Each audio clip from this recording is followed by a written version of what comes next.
In the heart of the remote and starving village of Holloway, nestled between the barren hills and dense forests of the Appalachian Mountains, the winter of 1850 arrived like a cold blade cutting through the landscape.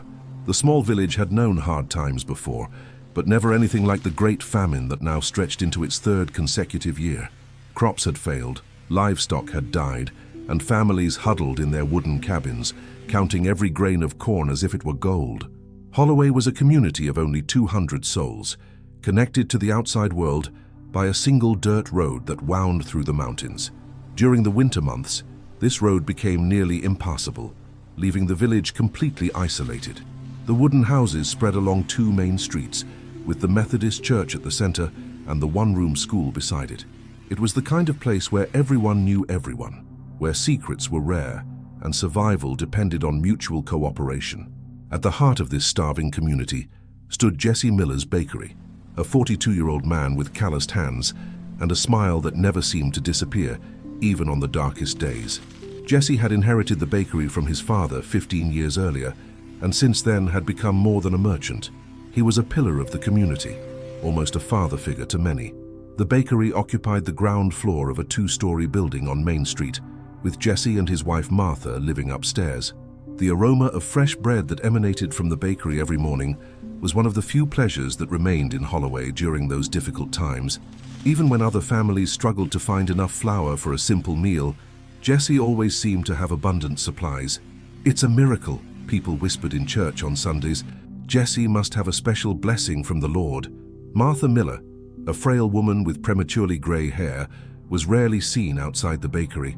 She had lost 3 children in infancy, 2 to fever and 1 to an accident, and since then had become a melancholic figure, always working silently beside her husband.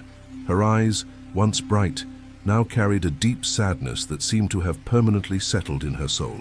The most attentive observer of this strange abundance was Thomas Whitmore, the village's only teacher. At 35, Thomas was an educated man who had arrived in Holloway 5 years earlier, fleeing a scandal in Boston that he never discussed openly. Thin and bespectacled, he possessed an analytical mind that made him naturally suspicious of coincidences. Thomas lived alone in a small house behind the school, and his position as educator gave him a unique perspective on the community. He knew every family, knew who was struggling most, who had lost loved ones to hunger, and who was on the brink of despair. It was this perspective that made him question how Jesse Miller managed to keep his bakery running when everyone else was failing. The village had other important characters. Reverend Samuel Hayes, a corpulent man who preached about divine patience while secretly worrying about his own dwindling pantry. Dr. Edmund Carver, the region's only physician, who had seen many deaths from malnutrition in recent months, and Sheriff Jacob Stone, a practical man who maintained order with a firm hand, but who was beginning to worry about the increase in traveler disappearances. The winter of 1850 brought with it not only cold and hunger, but also a growing sense of isolation and despair. Families closed themselves in their homes, venturing out only when necessary. Children, once noisy and playful, now walked silently through the streets, their faces gaunt and eyes too large for their small heads. It was in this environment of fragility and isolation that Jesse Miller shone like a beacon of hope. Every morning, without fail, he opened his bakery at 6 o'clock, and the aroma of fresh bread spread through the village like a promise that life would continue. He never refused credit to needy families, never raised his prices despite the scarcity, and always had a kind word for each customer. "Jesse is a saint," said widow Eleanor Hartwell, who depended on the baker's charity to feed her 3 small children. "I don't know what we'd do without him." But Thomas Whitmore observed all this with growing unease. His analytical mind couldn't accept that Jesse simply had more luck or more divine blessings than everyone else. There was something that didn't fit, something that made his stomach turn every time he passed the bakery and smelled that tempting aroma. The bakery itself was an architectural mystery. The building was older than most of the village's constructions, with thick stone walls on the ground floor and wood on the upper floor. Jesse had made several modifications over the years, including the construction of an expanded basement where he stored his supplies and operated his private mill. Few residents had seen the complete interior of Jesse's operation, and he always discouraged visitors with politeness but firmness. "Trade secrets," he would say with a smile, but Thomas noticed how his eyes hardened when someone showed too much curiosity about his methods. Jesse's mill was another point of curiosity. Located at the back of the property, it was a small but efficient structure, powered by a water wheel that took advantage of a stream running behind the bakery. The constant sound of grinding had become part of Holloway's soundtrack, a comforting noise that indicated Jesse was working to feed the community. But Thomas had begun to notice strange patterns. The mill operated at irregular hours, often during the night when most people were sleeping, and there was a peculiar odor that sometimes emanated from the mill area. Not exactly unpleasant, but different from the normal aroma of grains being processed. Jesse's wife, Martha, was another enigma. She had become increasingly reclusive in recent years, rarely speaking with customers and avoiding eye contact. When Thomas tried to greet her on the street, she responded with nervous waves before hurrying away. There was something in her eyes, a mixture of fear and guilt that Thomas couldn't interpret. The winter continued relentlessly, and the situation in Holloway deteriorated. Entire families were surviving on one meal a day, and there were rumors that some people on the more isolated farms had simply disappeared, presumably dead from hunger or cold. Dr. Carver reported an alarming increase in malnutrition-related deaths, especially among the elderly and children. It was in this context of growing desperation that Jesse Miller's abundance became even more remarkable and suspicious. While other families rationed every crumb, Jesse continued producing large, nutritious breads, selling them at prices that barely covered normal production costs. He claimed to have made wise investments in grains before the famine began, but Thomas knew enough about agriculture to understand that no stock could last this long. The community, desperate for any source of hope, chose not to question their good fortune. Jesse Miller was their savior, and questioning the origin of his abundance would be like questioning a divine miracle. But Thomas Whitmore, with his educated mind and skeptical nature, couldn't simply accept the inexplicable. He began to observe more carefully, taking mental notes of Jesse's behavior patterns, the mill's operating hours, and the people who visited the bakery. Slowly, a disturbing image began to form in his mind, an image he hoped was wrong, but which became clearer with each passing day. The first anomaly that Thomas Whitmore noticed happened on a cold February morning. He was walking to school when he saw Jesse Miller leaving his bakery before dawn, carrying a heavy sack on his back. What caught Thomas's attention was not just the unusual hour, but the direction Jesse took, not toward the mill, as would be expected, but toward the forest that surrounded the village. Thomas stopped and watched Jesse's figure disappear among the trees, the heavy sack making him walk awkwardly. 15 minutes later, Jesse returned without the sack, his clothes slightly dirty and a tense expression on his face that quickly transformed into his usual smile when he noticed Thomas watching. "Good morning, Professor Whitmore," Jesse waved cheerfully. "Up early today?" "Good morning, Jesse," Thomas replied, forcing a smile. "I saw you up early too. Working hard as always?" For a moment, something passed through Jesse's eyes. A hesitation, perhaps even fear. "Ah yes, you know how it is. Bread doesn't make itself. I was just disposing of some old scraps in the forest. We don't want to attract rats to the village." The explanation seemed reasonable, but something in the way Jesse delivered it made Thomas suspicious. There was a rehearsed quality to his words, as if he had prepared this answer in advance. And why take scraps so far into the forest when there were more convenient places for disposal? In the following days, Thomas began to pay more attention to Jesse's patterns. He noticed that these morning excursions to the forest happened approximately once a week, always before dawn, always with a heavy sack that returned empty, and always followed by a day of particularly abundant production at the bakery. The second anomaly came in the form of a smell. Thomas was passing by the bakery one afternoon when a gust of wind brought an odor that made him stop abruptly. It wasn't the familiar aroma of baking bread, but something more organic, sweet and sickening, with an underlying note that reminded him of iron. The smell lasted only a few seconds before being replaced by the normal aroma of yeast and flour, but it was enough time to make Thomas's stomach turn. He tried to convince himself that he had imagined it, but the smell returned on other occasions, always briefly, always when the wind blew from the direction of the mill. It was an odor that Thomas couldn't completely identify, but which awakened a primitive alarm instinct in his brain. The third anomaly was the most disturbing.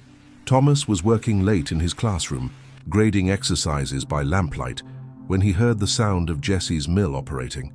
This wasn't unusual. Jesse frequently worked at night, but this time there was something different in the rhythm.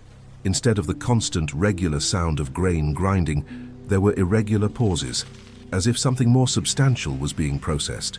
Curious and increasingly suspicious, Thomas extinguished his lamp and quietly left his house. The night was clear, with a full moon illuminating the sleeping village. He moved carefully through the shadows until he reached a position where he could observe the mill without being seen. What he saw left him cold. Jesse was working alone, feeding the mill with material from various sacks, but they weren't grain sacks. They were sacks that seemed to contain something more irregular, more bulky. And there was a bucket beside the mill that Jesse occasionally emptied, pouring a dark liquid that Thomas couldn't identify from a distance. Even more disturbing was Jesse's behavior. He worked with frantic intensity, constantly looking over his shoulder as if expecting to be discovered. His clothes were stained with something dark, and he frequently stopped to clean his hands on a cloth that he then discarded in a growing pile. Thomas observed for almost an hour, his heart beating hard while he tried to process what he was seeing. When Jesse finally finished and began cleaning the area, Thomas quietly withdrew, his mind seething with possibilities he didn't want to consider. The next morning, Jesse's bakery was busier than normal, with an exceptionally large production of fresh bread. The aroma was irresistible, and Thomas watched as hungry families lined up to buy sustenance for their children. But now, this aroma that had once been comforting made his stomach turn. The fourth anomaly came in the form of a conversation Thomas overheard by chance. He was in the general store when he heard two women discussing the recent disappearances of travelers. 3 in the last 2 weeks, said Mrs. Patterson, an elderly woman who always knew the latest news. Sheriff Stone is worried. Probably got lost in the mountains, replied Mrs. Coleman. With this snow, it's easy to get off the road. Maybe, but it's strange. They were all young, strong men, the type who should be able to take care of themselves, and they all disappeared in the same area, near the road that passes behind Jesse's bakery. Thomas felt a chill run down his spine. The road that passed behind the bakery was the same one that led to the forest where he had seen Jesse make his mysterious morning excursions. That night, Thomas decided to investigate more deeply. He waited until he was sure Jesse had finished his work, and then carefully headed to the area behind the bakery. The moon was hidden by clouds, making the night particularly dark, but Thomas knew the terrain well. He followed the path he had seen Jesse take several times, entering the forest on a narrow trail he had never noticed before. The trail wound between the trees for about 200 meters before reaching a small clearing. What Thomas found there made him question his own sanity. The clearing had been modified. There were clear signs of regular activity. The earth was compacted, branches had been cut to create more space, and there were several piles of fresh earth that looked like graves. But they weren't marked or organized graves like in a cemetery. They were irregular holes, some partially covered, others apparently freshly dug. Even more disturbing was the smell. The same sweet and sickening odor that Thomas had detected near the bakery was much stronger here, mixed with the smell of damp earth and decomposition. It was a smell that made every survival instinct of Thomas scream for him to flee. But it was what he found at the edge of the clearing that confirmed his worst fears. Partially buried under a pile of leaves and branches, there were clothing remains, a wool coat, a leather boot, fabric fragments that had clearly belonged to people. And scattered among the debris there were bones that were unmistakably human. Thomas backed away from the clearing, his heart beating so hard he was sure it could be heard for miles. His mind struggled to process what he had discovered, to connect the dots between this horrible scene and the gentle man who fed his community every morning. But the connections were undeniable. Jesse's morning excursions with heavy sacks, the mill's nighttime operation with materials that clearly weren't grains, the strange smell emanating from the bakery, the impossible abundance of flour during a famine that had devastated the entire region, and the disappearances. Solitary travelers, outsiders whom no one would miss immediately, people who passed by the road behind the bakery and simply disappeared. Thomas moved away from the forest in shock, his mind desperately trying to find an alternative explanation for what he had seen. Maybe it was an old cemetery. Maybe the bones were from animals. Maybe his imagination was creating connections that didn't exist. But deep in his heart, he knew the truth. Jesse Miller, the gentle baker who fed Holloway during its darkest days, was supplementing his scarce flour with something much more sinister than grains. And the entire village, desperate for survival, was unknowingly participating in an atrocity that defied comprehension. The question now was no longer whether Jesse was guilty, but what Thomas should do with this terrible knowledge. How could he expose the truth without destroying the only source of food that kept his community alive? And who would believe such a monstrous accusation against the man everyone revered as a saint? Thomas Whitmore spent the next 3 days in a state of constant agitation. The knowledge he carried was like poison in his veins, infecting every thought and making it impossible to maintain a normal facade. He knew he needed more evidence before making any accusation, but he also knew that every day of delay meant more potential victims. He began keeping a meticulous record, using his skills as an educator to document patterns and evidence. In a notebook he kept hidden under the floorboards of his house, Thomas began mapping the disappearances, Jesse's activity schedules, and any anomalies he observed. March 3rd, observed Jesse leaving for the forest at 4:30 a.m., returned at 5:15 without the sack. Exceptionally high bread production the next day, counted 47 loaves sold, more than double the average. March 5th, spoke with Sheriff Stone about the disappearances, confirmed that 5 travelers disappeared in the last 3 weeks, all in the same area. All were young men traveling alone. Stone suspects bandits, but found no evidence of robbery. March 7th, strange smell detected again near the bakery at 2:30 p.m. Duration approximately 3 minutes. Martha Miller seen crying behind the bakery. When I approached to offer help, she fled inside the house. March 9th, mill operating from 11:00 p.m. to 2:30 a.m. Irregular sound, frequent pauses. Observed Jesse discarding something in the stream behind the mill, dark liquid that stained the water for several meters. Thomas realized he needed a more sophisticated observation system. He began using his position as teacher to collect information more systematically. During classes, he asked apparently innocent questions to children about what they observed at home, especially those who lived near the bakery. It was through one of these conversations that he discovered something disturbing. Sally Henderson, a 10-year-old girl whose family lived in the house next to the bakery, casually mentioned that she sometimes heard strange screams coming from the direction of the bakery during the night.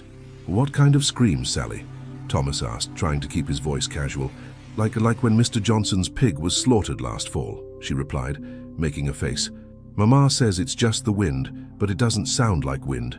Thomas felt his blood freeze.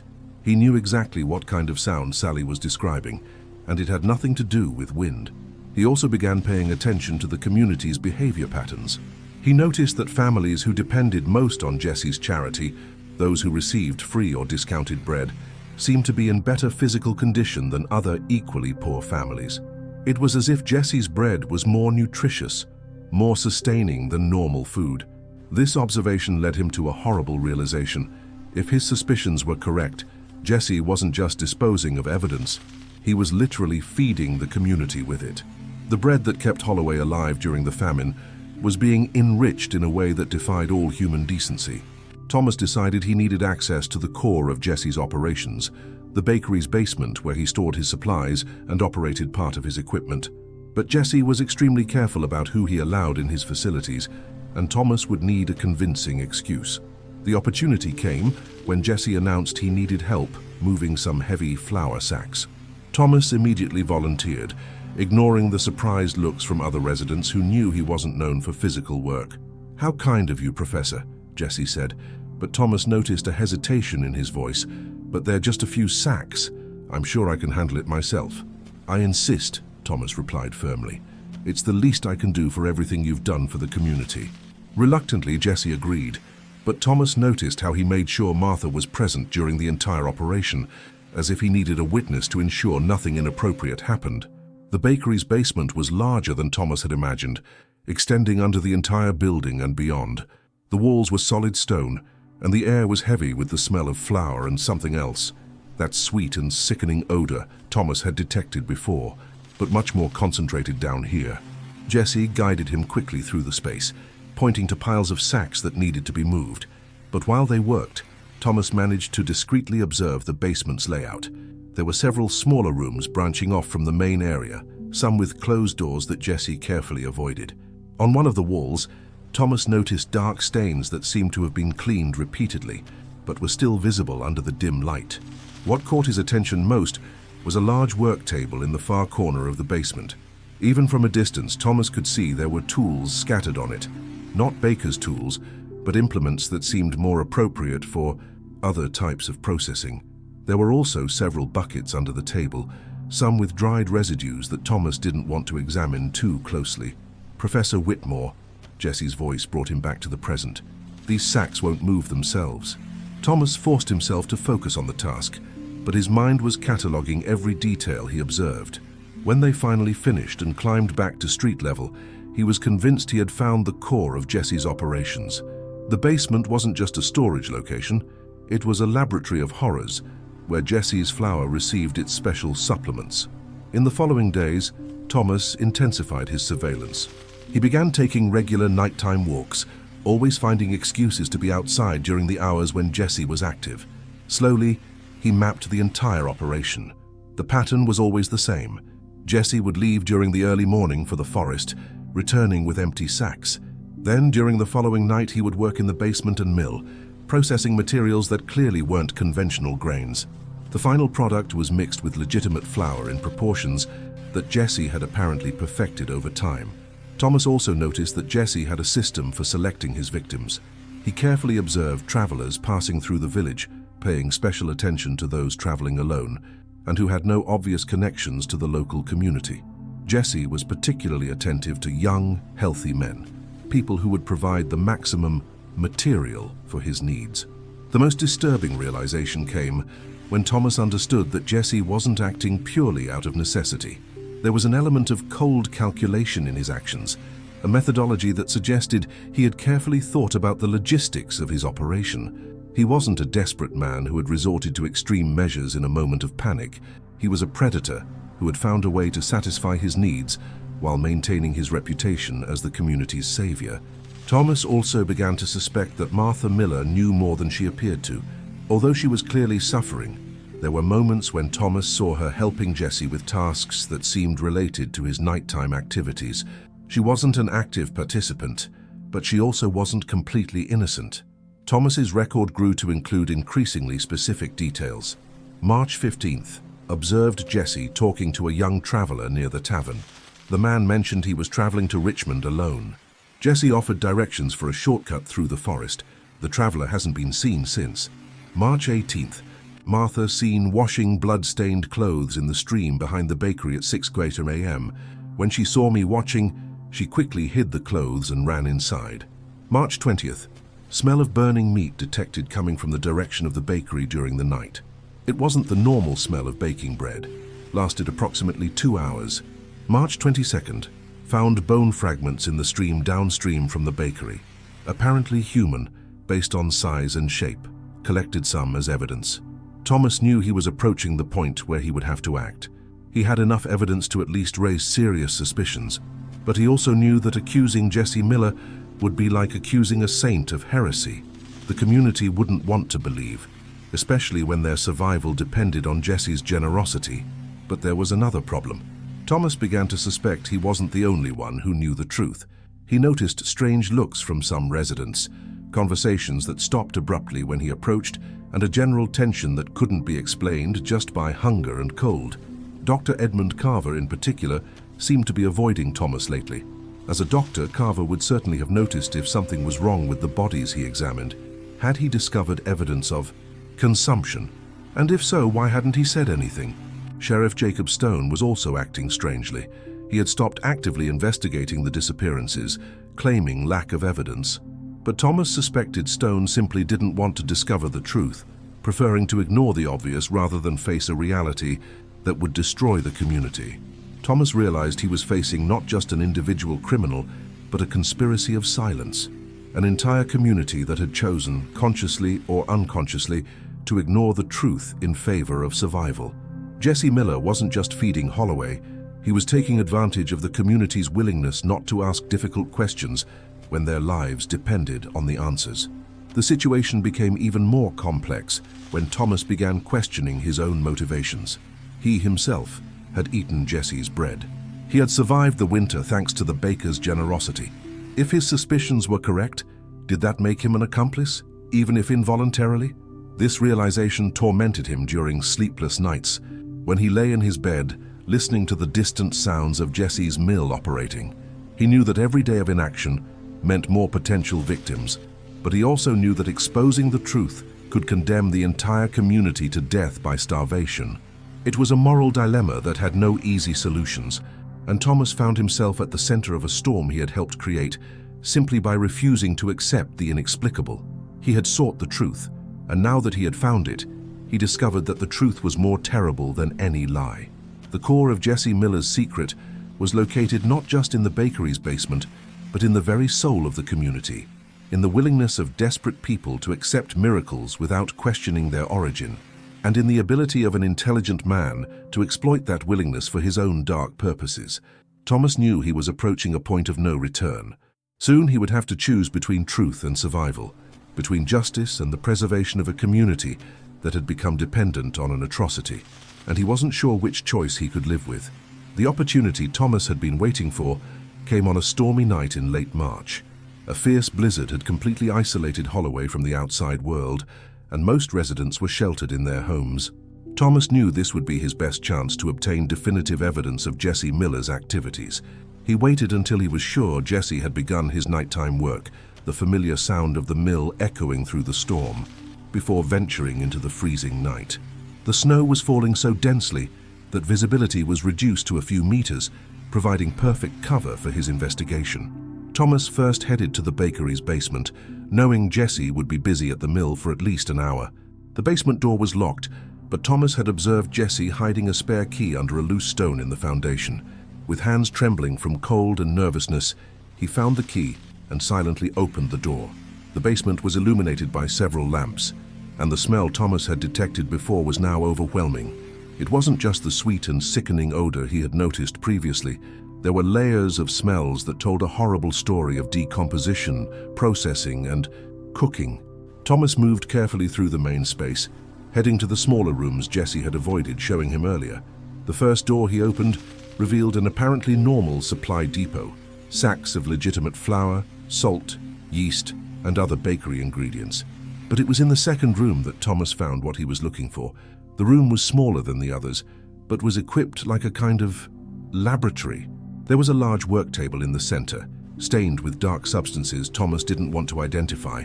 Along the walls, there were shelves full of jars and containers, some containing liquids of suspicious colors, others with dry materials that appeared to have been ground or processed. But it was what was on the table that definitively confirmed Thomas's worst fears. Scattered across the surface were bones, human bones that had been carefully cleaned and prepared. Some were being ground into fine powder, others were being processed in ways Thomas couldn't fully comprehend, but which clearly involved their incorporation into food products. There was also an open book on the table, a diary or record that Jesse had been keeping. With trembling hands, Thomas approached and began to read. January 15th. The young merchant from Baltimore provided enough material for 2 weeks of production. The 1.4 mixture continues to be ideal, nutritious without being detectable. Martha is getting harder to control, but she understands the necessity. February 3rd. Problem with the Irish traveler. He fought more than expected. Had to be more careful with cleanup. Note: avoid very large men in the future. Too difficult to process efficiently. February 18th. The community is beginning to question the abundance. Professor Whitmore, in particular, is asking too many questions. Need to be more discreet or perhaps solve the problem another way. Thomas felt his blood freeze as he read the last entry. Jesse had noticed his investigation and was considering making him the next victim. He quickly flipped through the previous pages of the diary, discovering a detailed chronology that went back almost 2 years. Jesse had begun his activities at the start of the famine, initially out of genuine desperation. His first victim had been a vagrant who died of cold near the bakery. Instead of reporting the death, Jesse had experimented. He discovered he could process the body in ways that provided additional nutrition for his flour, and that no one would question the origin of his abundance during such difficult times. What began as a desperate survival measure had transformed into something much more sinister. Jesse discovered he enjoyed the power his position gave him, the community's adoration, the feeling of being indispensable. He began actively attracting victims, developing increasingly sophisticated methods for selecting and capturing solitary travelers. The diary revealed technical details that made Thomas vomit. Jesse had become an expert in human processing, developing techniques to maximize nutritional value while minimizing the risk of detection. He had experimented with different methods of preservation, grinding and mixing, treating human bodies as raw material for his commercial operation. Even more disturbing were the entries that revealed the pleasure Jesse felt in deceiving the community. He wrote about the irony of being venerated as a saint while committing atrocities, about the satisfaction of seeing families thank him for feeding their children with that. Thomas was so absorbed in reading that he almost didn't hear the approaching footsteps. The sound of the mill had stopped, and Jesse was returning to the basement earlier than expected. Thomas quickly closed the diary and looked for a place to hide, but it was too late. The room door opened and Jesse Miller appeared in the doorway, his clothes stained with substances Thomas didn't want to identify. For a moment, the two men stared at each other in silence, the truth finally exposed between them. "Professor Whitmore," Jesse said calmly, his voice devoid of its usual cordiality. "I was wondering when you would finally find the courage to come here." "Jesse?" Thomas began, but his voice failed. "There's no need to pretend surprise," Jesse continued, entering the room and closing the door behind him. "I know you've been watching me for weeks. You were always too curious for your own good." Thomas tried to move toward the door, but Jesse blocked his path. The baker seemed different now. The mask of kindness had fallen completely, revealing something cold and calculating underneath. "Did you read my diary?" Jesse asked, noticing the book on the table. "Then you know the truth. You know what I've done to keep this community alive." This is monstrous," Thomas managed to say. You're feeding people with what was necessary," Jesse interrupted. "Do you think I wanted this? Do you think I chose this life? The famine was killing all of us. I found a solution." "A solution?" Thomas was incredulous. "You're killing innocent people." "Travelers," Jesse corrected. "Outsiders that no one would miss. And in return, I saved an entire community. How many lives have I saved, Professor? How many children are alive today because of my sacrifice?" Thomas realized that Jesse truly believed in his own justification. He had convinced himself he was a hero, that his atrocities were a necessary evil for a greater good. "And Martha?" Thomas asked. "Does she know?" Jesse's face hardened. Martha is weak. She knows, yes, but doesn't have the stomach to do what's necessary. She prefers to cry and lament rather than accept the reality of our situation." "Reality?" Thomas was getting braver, fueled by indignation. "The reality is that you're a murderer, a cannibal hiding behind a facade of kindness." Jesse sighed as if dealing with a stubborn child. "You don't understand, Professor. You never understood. I'm not the villain of this story. I'm the savior. Without me, this community would have died long ago." "And now?" Thomas asked, realizing his situation was becoming increasingly dangerous. "What are you going to do with me?" Jesse smiled, but there was no warmth in the expression. "Well, you've discovered my secret. That puts me in a difficult position. I can't allow you to destroy everything I've built here." Thomas realized Jesse was preparing to attack him. He looked desperately around the room, searching for a weapon or escape route. His eyes landed on a heavy knife on the work table. "Don't make this harder than it needs to be," Jesse said, approaching slowly. "You can become part of the solution, Professor. Your contribution will help feed the community for weeks." Thomas lunged toward the knife, but Jesse was faster and stronger. The two men struggled, knocking over equipment and spilling the contents of jars across the floor. Thomas managed to scream for help, hoping someone might hear him through the storm. It was then that the door opened again and Martha Miller appeared in the doorway. She was pale and trembling, but there was a determination in her eyes that Thomas had never seen before. "Stop, Jesse," she said with a firm voice. "Enough." Jesse stopped fighting and turned to his wife. "Martha, go back upstairs. This is none of your business." "None of my business?" Martha laughed bitterly. "I've been living with this nightmare for 2 years. I've helped you hide your crimes, clean your tools, keep your secrets. All of this is my business." "You understand why it was necessary," Jesse said, his voice becoming softer, more manipulative. "You saw how our community was dying. I saved all of us." "You condemned us," Martha replied. "You turned us into monsters, and I can't live with this anymore." Thomas realized this was his chance. While Jesse was distracted with Martha, he managed to reach the knife and position himself defensively. "Martha," he said carefully, "we need to go to the police. We need to tell the truth." Martha looked at him, then at Jesse, and finally at the room full of evidence of her husband's crimes. "Yes," she said finally. "Yes, we do." Jesse realized he had lost control of the situation. His expression transformed from manipulative to desperate. "You don't understand," he shouted. "Without me, you'll all die. The famine will kill the entire community." "Then so be it," Martha said with terrible calm. "Better to die with honor than live as demons." The definitive revelation had arrived. Jesse Miller's terrible secret was finally exposed, and there was no longer any way to hide the truth. The only question now was what would happen to the community that had unknowingly become complicit in his atrocities. The storm that had provided cover for Thomas's discovery also became Jesse Miller's prison. With roads blocked by snow, there was no way for the baker to flee Holloway, and no way to hide the truth any longer. Martha Miller, finally freed from the weight of years of silent complicity, became the most important witness against her husband. She guided Thomas and subsequently Sheriff Stone through every aspect of Jesse's operation, revealing details that not even the diary had documented completely. "He started small," Martha explained to Sheriff Stone the next morning, her voice monotone as if reciting a memorized lesson. "A vagrant who died of cold. Jesse said it would be wasteful to let the body rot when people were dying of hunger. I thought it was just once." Sheriff Stone, a practical man who had seen much violence in his career, was visibly shaken by the revelations. "And you never thought to come to me? To tell someone?" Martha laughed bitterly. "And say what? That my husband was saving the community the only way he knew how? That children who were dying of hunger were now healthy thanks to that? Who would believe it? And even if they did, what would happen to all of us?" This was the central question that now haunted Holloway. Jesse Miller had been arrested and was awaiting trial in an improvised cell in the town hall basement.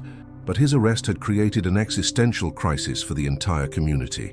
Dr. Edmund Carver, who had suspected the truth for months but chosen to ignore his suspicions, now faced the fact that he had examined bodies of people who had consumed human flesh without knowing.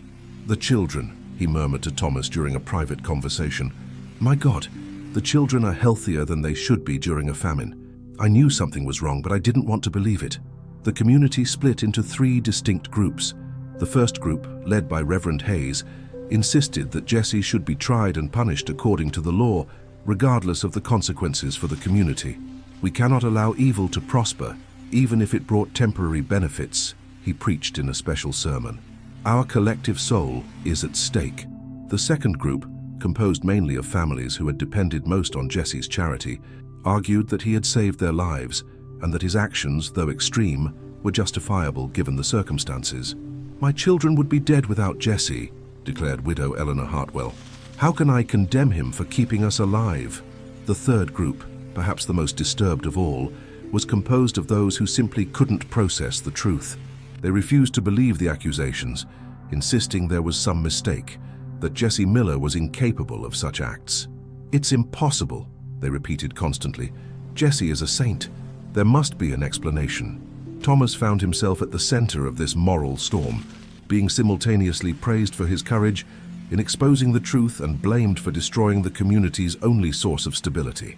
He spent sleepless nights questioning whether he had done the right thing, whether the truth was worth the price the community would now pay. The situation was further complicated when it became clear that the famine hadn't ended. Without Jesse's supplements, the bakery could no longer produce enough bread to feed the entire community. Families who had become dependent on Jesse's generosity now faced the real prospect of death by starvation. "You condemned us," accused Eleanor Hartwell during a tense community meeting. "You destroyed our only hope of survival because of your delicate conscience." "He saved us," replied Reverend Hayes, "saved us from becoming accomplices to unimaginable atrocities." Jesse Miller's trial became less a legal proceeding and more an examination of Holloway's collective soul. Jesse, representing himself, didn't deny the facts, but argued passionately that his actions had been necessary and morally justifiable. "I saw children dying of hunger," he declared to the improvised jury composed of village residents. "I saw entire families wasting away. I had a choice. Let my community die or find a way to save it. I chose life over death, survival over moral purity. His defense touched on fundamental questions about morality in times of extreme crisis. When survival is at stake, are there actions that are unforgivable? Can the greater good justify individual acts of evil? These were questions that the small community of Holloway wasn't equipped to answer. The verdict, when it finally came, was almost irrelevant. Jesse was found guilty of multiple murder, but the sentence, hanging, was never carried out. During a particularly cold night in April, Jesse Miller was found dead in his cell, apparently by suicide. He had left a final letter that said simply, "I did what was necessary. May God forgive me, and may He forgive all of you for what you're going to face now." Jesse's death brought no peace to Holloway. If anything, it intensified the moral conflict the community faced. Without their source of supplemented food, the famine returned with full force. Several families, especially those with small children, began considering leaving the village in search of better conditions elsewhere. Martha Miller, freed from the psychological prison of her marriage, became a tragic figure who wandered the village like a living ghost. She had tried to continue operating the bakery, but without Jesse's special ingredients, she couldn't produce enough bread to meet demand. The bakery closed within a month of Jesse's death. Thomas Whitmore, the man who had exposed the truth, discovered that truth was a heavier burden than ignorance. He continued teaching, but his relationship with the community was never the same. Some saw him as a hero, others as the man who had destroyed their salvation. He carried the weight of knowing that his pursuit of justice had, ultimately, condemned innocent people to death by starvation. The spring of 1851 brought the end of the Great Famine, but Holloway never fully recovered from the events of the previous winter. The community had been fundamentally altered by the revelation that their survival had depended on unimaginable atrocities. Some families left the village, unable to live with the knowledge of what they had unknowingly participated in. Others remained, but carried a collective guilt that manifested in awkward silences and averted gazes. The bakery remained closed, becoming a dark reminder of the events that had nearly destroyed the community's soul. Thomas Whitmore continued documenting the events in his diary, not as legal evidence but as a moral chronicle for future generations. His final entries reflected on the lessons learned. Hunger can kill the body, but moral corruption kills the soul. Jesse Miller saved our bodies at the cost of our souls, and now we must live with the consequences of both choices, his to commit atrocities and ours to accept benefits without questioning their origin. I learned that vigilance is not just about watching our enemies, but about questioning our saviors. Evil rarely presents itself as such. It comes disguised as necessity, as pragmatism, as the greater good. It's our responsibility to recognize it, even when, especially when, our survival depends on ignoring it. The story of Jesse Miller and Holloway became a dark legend in the region, told in whispers as a warning about the dangers of accepting miracles without questioning their origin. The village eventually recovered economically, but the moral scar remained, passed from generation to generation, as a reminder that physical survival without moral integrity is an empty victory. The story of Holloway forces us to confront uncomfortable questions about morality in times of crisis. When we face extreme situations, how far are we willing to go to survive? And when we benefit from others' questionable actions, what is our moral responsibility? Jesse Miller wasn't a monster born of evil. He was an ordinary man who made extraordinarily terrible choices under extreme pressure. His transformation from savior to predator illustrates how desperate circumstances can corrupt even the most apparently virtuous people. But perhaps the most important lesson from Holloway is about our collective responsibility to question and investigate, even when, especially when, the truth might be inconvenient or dangerous. Thomas Whitmore paid a high price for his pursuit of truth, but his courage in facing the unthinkable saved his community's soul, even if it didn't save all their bodies. In our modern world, where we frequently benefit from systems and structures we prefer not to examine too closely, the story of Holloway serves as a dark reminder. Our voluntary ignorance can make us accomplices to atrocities we would never consciously choose to support. Moral vigilance is not just a right, it's a responsibility we owe to ourselves and future generations. The question Holloway leaves us with is not whether Jesse Miller was a monster, but whether we, in similar circumstances, would have the courage to question our saviors and face inconvenient truths. It's a question each of us must answer for ourselves, hoping never to have to test it in reality.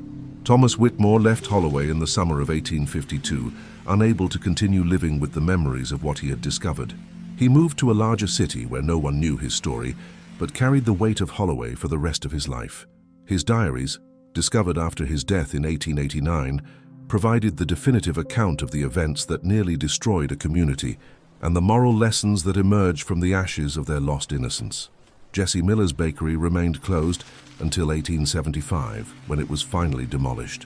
In its place, the community built a small memorial, not for Jesse Miller, but for his unknown victims and for Holloway's own lost innocence. The simple inscription read, "In memory of those we lost and the vigilance we must maintain."